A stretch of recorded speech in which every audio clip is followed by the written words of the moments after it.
तुम्ही पाहत आहात MCN न्यूज मराठी।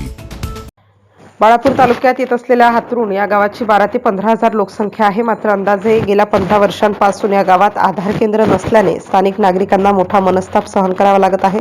त्यामुळे गावातील गोरगरीब नागरिकांना मजुरी पाडून व आर्थिक भुर्दंड सहन करून उरळ, आगर, अकोला, पंचगव्हाण जावे लागते। दिवसभर तुफान गर्दी, लांबच लांब रांगा आणि कामासाठी तासनतास प्रतीक्षा यामुळे हातरुण ग्रामस्थ कमालीचे वैतागले आहेत।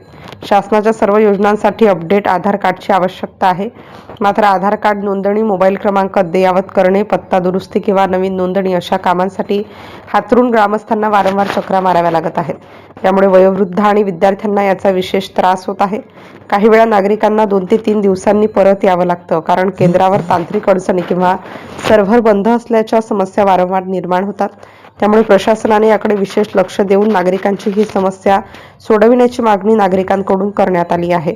MCN न्यूज मराठी करिता काजी मेहंदी हसन, बाळापुर।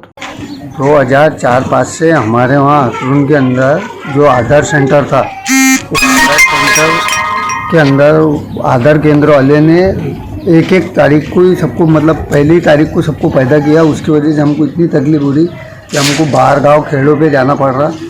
2004-5 से हमारे गांव में सेतु ना होने की वजह से हमको ये बाहर गांव मजदूरी गिराकर, भाड़े से ये खर्चा लगाकर यहाँ आना पड़ रहा। ये तकलीफ हम प्रशासन से करते कि भाई इसका कुछ हल निकाले। हाथरुण इतना बड़ा गांव है सर, 72 खेड़ों का गांव होने के बावजूद, कम से कम 10-12 हज़ार की आबादी के होने के बावजूद भी हाथरुण के अंदर आज तक के आधार सेंटर नहीं।